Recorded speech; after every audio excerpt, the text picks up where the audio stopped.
എന്താ ഉണ്ടായത്? റൂം തരാന്ന് പറഞ്ഞ എന്നെ ഇവിടെ പിടിച്ചിരുത്തിട്ട് റൂം തരുന്നില്ല. റൂം ഇല്ലെങ്കിൽ റൂം ഇല്ലെന്ന് പറയണം. വെറുതെ ആളെ പിടിച്ചെടുത്ത് മെനക്കെടുത്തരുത്. നിങ്ങളല്ലേ എന്നോട് റൂം കൊടുക്കാന്ന് പറഞ്ഞത്? പക്ഷേ ഇത് അഗതി വന്നൊരു സത്രമൊന്നുമല്ല. കാശില്ലാതെ റൂം കൊടുക്കും. കാശില്ലെന്ന് ആര് പറഞ്ഞു? അവരോട് ചോദിക്കും. കാശില്ലെന്ന് പറഞ്ഞോ? ഞാൻ അങ്ങനെ പറഞ്ഞിട്ടേ ഇല്ല. കഷ്ടമുണ്ട്. നിങ്ങൾ ഒരു ഉരുണ്ട് കളിക്കരുത്. എനിക്കറിയാം അവരങ്ങനെ പറയില്ലെന്ന്. താൻ അവർ പറഞ്ഞു കൂടി ചോദിക്കണം. എന്താ പറഞ്ഞേ? അങ്കമാലിയിലത്തെ പ്രധാനമന്ത്രി എന്റെ അമ്മാനാണ്, അങ്ങനോട് പറഞ്ഞ കാശ് അയച്ചു തരുമെന്ന് പറഞ്ഞു.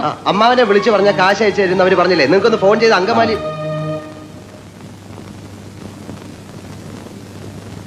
അങ്കമാലിയിലെ അമ്മാവൻ ആരാന്ന് പറഞ്ഞു?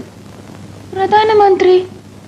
അപ്പൊ ഈ കഴുത പറയാ എന്റെ അമ്മാവന്റെ വകയല്ല ഈ ഹോട്ടലിന്. അപ്പൊ ഞാൻ ചോദിച്ചു നിന്റെ അമ്മാവന്റെ വകയാണോ ഈ ഹോട്ടലിന്? അപ്പൊ അവൻ എന്നെ എടീന്ന് വിളിച്ചു, ഞാൻ അവനെ പട്ടിന്ന് വിളിച്ചു. അപ്പൊ ഒരുത്തൻ എന്നെ അടിക്കാൻ വന്നപ്പോ ഞാൻ എന്റെ കൊടയെടുത്ത് അവന്റെ വയറ്റത്ത് ഒറ്റ കുത്തി. എന്റെ കൊടയെ പിടിച്ച് വലിച്ചപ്പോ അവിടെ ഇരിക്കുന്ന ഫോട്ടോ എടുത്ത് ഞാൻ തറയിൽ എറിഞ്ഞു പൊട്ടിച്ചു. പിന്നെ ഒരുത്തൻ എന്നെ പിടിക്കാൻ വന്നപ്പോ ഞാൻ ഫോൺ എടുത്ത് അവന്റെ തലയിൽ ഒറ്റ അടി വെച്ചു. എന്നിട്ട് ഒരുത്തൻ എന്റെ അടുത്ത് വന്ന് പറഞ്ഞു അവന്റെയാണ് ഈ ഹോട്ടലിന്. അപ്പൊ ഞാൻ അവന്റെ അപ്പൂപ്പനെയും അമ്മുവിനെയും ഒക്കെ ചീത്ത പറഞ്ഞു.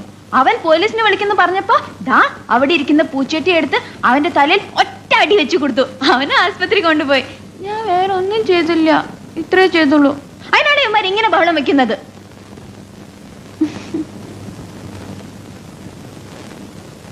വട്ടാണല്ലേ എന്നോട്